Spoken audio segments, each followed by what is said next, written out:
현실에서 성폭행 수사 해보셨어요? 성폭행 수사 해보셨냐고요? 당연하죠. 안다고 저를 뭘로 보시는 지금 거예요? 여기에서 이런 말 할 수가 없죠. 아니 의원님. 아니 어떻게 검사가 입증 책임을 여기서 의원님, 피고자라고 의원님, 말씀하셨는데 입증 아니, 책임을 100%를 질 아니 거라고 아까 제 말을 식의 왜곡해서 잘못된 얘기한다면 소통을 그렇게 하면 얘기하시면 안 되는 거고요. 아니 폭행 그럼 아니 들어보시라니까요 제 말씀을. 제가 묻고 있잖아요. 아니 저는 지금 저한테 말할 기회를 좀 주셔야 되지 않아요? 폭행 협박은 위원님은 늘 이런 식입니까? 입증하려고 그냥 하냐고요. 선 거놓고 저는 이쪽 사람이고 이렇게 가시는 거예요? 저는 아니, 그냥 그게 아닙니다. 건설적인 토론을 하자는 그게 것이잖아요. 뭐냐면요. 이런 경우에 내심을 입증해야 되는 상황이기 때문에 현실에서는 아니, 위원님 제 말 끊지 마시고요. 한번 아니, 들어보시면 왜냐하면 안 돼요? 이거는 한 가지 말하자고요. 왜냐하면은 아니 제 말 여기서 들어보시면 동의라는 어떨까요? 것에 대해서 우리는 내심이라고 정한 적이 없어요. 위원님 끊지 마시고 참 아니 참. 네.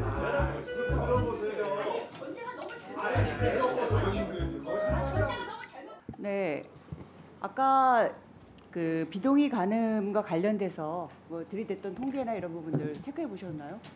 예, 통계를 정하는 나라마다 나라별로 다르거든요. 나라마다 기준이 다르지만 잠깐만요. 제대로 정확한 통계들이 아닌 건 맞죠? 아닙니다. 스웨덴 같은 경우 23%는 기소 중에서의 유죄율이 맞고요. 아니요, 전체 거기에 발생률이라든가 이런 것들이 과장되었고 그다음에 독일 같은 경우가 8%라는 거는 말이 안 되죠. 경찰률이고요, 위원님.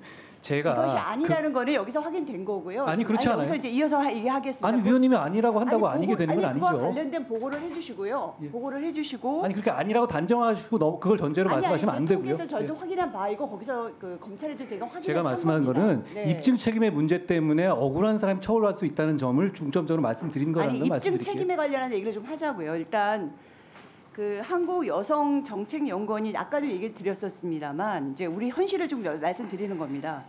한국 여성 정책 연구원이 전국 66개 성폭력 상담소에 2019년도에 접수된 강간, 유사 강간 포함하는 겁니다. 사례 분석 결과가 70%가 폭행 협박 없이 이제 발생했다고 합니다. 그만큼 이제 비동의, 그러니까 동의와 관련된 얘기들이 이제 많이 올라오고 있는데요. 저는 이 비동의 간음에 대해서 사실은 우리가 사회적 논의를 잘 진전시켜야 된다고 생각합니다. 왜냐하면 우려가 많잖아요. 그러니까 저도 거기에 공감합니다. 우려가 많은 것의 가장 핵심은 내심의 동의라는 거, 내심으로 했던 것에 내심의 의사로 가야 사람들이 어떻게 판단할 것인가의 문제라는 것이 있는데 이것은 사실 뭐 독일 같은 데서도 나타나긴 합니다만 인지 가능한 의사를 중심으로 이런 것들은 이제 범죄들을 판단해 나가는 과정들을 만들어 나가는 거죠. 그러니까 네거티브 방식으로 아닌 것을 정리해 나가는 것도 얼마든지 가능하고 그래서 이런 문제들에 대해서 사실은 법무부 장관부터 우리 사회가 이 문제에 굉장히 많이 올라와 있는 그러니까 현실에서 이 강간이 폭행 협박이 없는 강간들이 굉장히 많이 벌어지고 있는 문제들을 어떻게 해결할 것인가에 대한 논의를 굉장히 정직하게 저는 진행해 나가야 된다고 생각합니다. 그런데 여기서 지금 제가 말씀드리려고 하는 것의 핵심은 뭐냐면요. 여기 피의자가 100% 입증 책임을 져야 된다는 얘기 있잖아요. 이건 정말 거짓말이죠. 이거는 사실은 검사가 해서는 안 되는 말이고요. 입증 책임은 이제 검사가 져야 되는 거고 검사가 피의자가 100% 입증을 질 수밖에 없다라고 얘기하는 것 자체도 틀렸고 사실 그러면 말씀 묻겠어요. 제가 100% 피의자가 입증을 해야 된다는 말을 하는 건 아니고요. 100% 피의자에게 책임이 입증 책임이 전환되는 방식으로 얘기를 했고 아니요. 지금 제가 질문하겠습니다. 아니 틀리게 말하시고 제가 질문하시면 질문하려고 어떡해요? 하는 거예요. 틀린 말씀을 하신다. 그러니까 제 말을 가지고 질문하시는데 틀린 말씀하시면 어떡해요? 강간죄에 관련해서 폭행 협박 같은 건 어떻게 입증하실 겁니까? 위원님, 자, 제 말의 뜻은 어차피 위원님, 제가 말씀드리는 거예요. 이 강간이라든가 이런 거는 사실은 누가 증인이 있는 것이 아닌 경우가 대부분이고 어차피 피의자가 거짓말을 하는지 피해자라고 주장하는 사람이 거짓말을 하는지를 놓고 전후 상황을 보고 정황을 보고 여러 가지를 보면서 거기에서 판단해 나가는 것이 굉장히 중요한 부분입니다. 위원님께서 여성계 전문가시지만 아니 들어보십시오. 저는 법적으로 이거 기소하는 걸 20년 넘게 한 사람이고요. 아니, 그게 현실에서 성폭행 수사 해보셨어요? 성폭행 수사 해보셨냐고요? 당연하죠. 안다고 저를 뭘로 보시는 거예요? 여기에서 이런 말 할 수가 없죠. 아니 의원님. 아니 어떻게 검사가 입증 책임을 여기서 피고자라고 말씀하셨는데 입증 책임을 100%를 질 거라고. 아니 아까 제 말을 왜곡해서 얘기한다면 그렇게 얘기하시면 안 되는 거고요. 아니 폭행 그럼 들어보시라니까요 제 말씀을. 제가 묻고 있잖아요. 아니 저는 지금 저한테 말할 기회를 좀 주셔야 되지 않아요?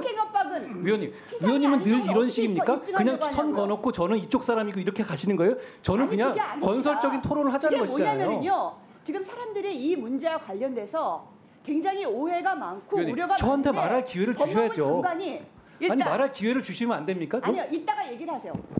법무부 장관이 나와서 입증 책임을 피고자가, 그러니까 피고인이 100%를 질지도 모른다라고 협박을 그게 하면 틀렸다는 거죠. 아니죠. 말이 안 되는 상황입니다. 위원님이 제 말씀을 잘못 옮기셨어요. 아니요, 저는 여기 그렇게 분명히 아니 제 말 들어보시라니까요. 하셨잖아요. 들어보시고 말씀하시면 안 돼요? 말씀하세요. 예, 예. 제 말씀은 당연히 검사가 그 입증 책임을 집니다. 그런데 이런 경우에 내심을 입증해야 되는 상황이기 때문에 현실에서는 위원님 제 말 끊지 마시고요. 한번 들어보시면 안 돼요? 한 가지 말하자고요. 왜냐하면은 제 말 들어보시면 어떨까요? 것에 대해서 우리는 내심이라고 정한 적이 없어요. 그것은 굉장히 이 비동의 가늠에 대해서 동의라는 것이 위원님은 그냥 마음대로 정하시는 겁니까? 제가 굉장히 잘못될 수 있는 위원님 부분이어서 이거는 법 취지가 어떻게 되는가에 따라 다른 부분입니다.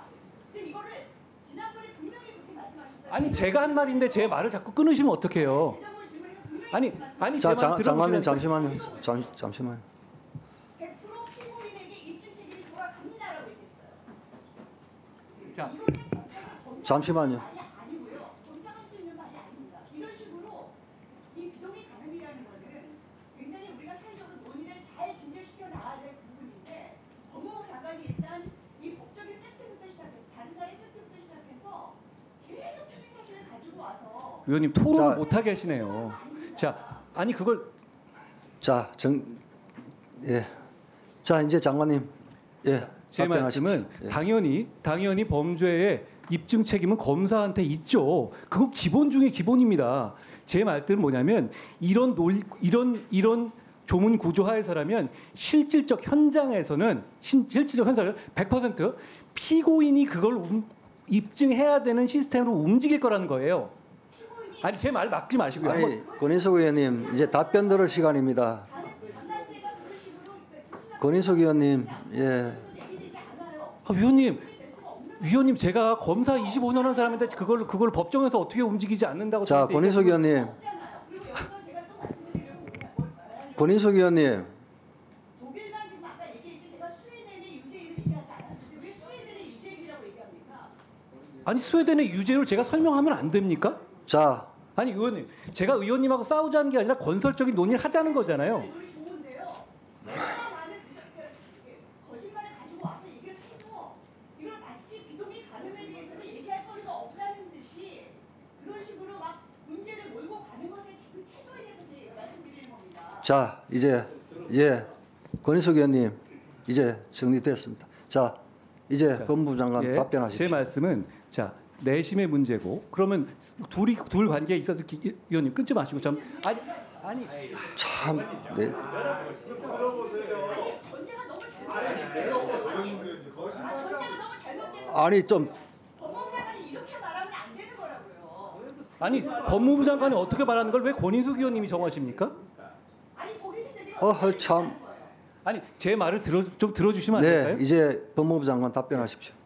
이런 구도에서는 저는 그냥 전적으로 법적인 어떤 쟁송의 구조에 대해서 말씀드리는 겁니다. 그러면 이런 경우에 내 내심이 이런 거였다고 피해자가 주장할 경우에는 그 내심 자체가 동의 여부가 구속 요건이 되는 경우에는 이것이 그렇지 않았다는 것 그렇지 않았다는 것에 대한 확증이 있지 않는 이건 기소될 가능성이 상당히 높아요. 제가 말씀드리는 건 그런 구도고 게다가 그 내심이 그러니까 상대방은 나는 그런 상황이 아니었다고 주장하는 사람과 이 사람의 그 내심이 아니었다고 이쪽에서 입증해야 되는 상황이 되기 때문에 굉장히 그 입증은 어려워질 겁니다. 그러니까 입증 책임의 사실상의 전환, 제 말씀은 사실상의 전환을 말씀드리는 것이고 입증 책임의 사실상의 전환이 이루어질 수 있기 때문에 이 부분에서는 굉장히 신중해야 된다는 것. 의원님, 저는 이 문제에 대해서 상당히 건설적인 토론을 원하는 것이고 여기에 대해서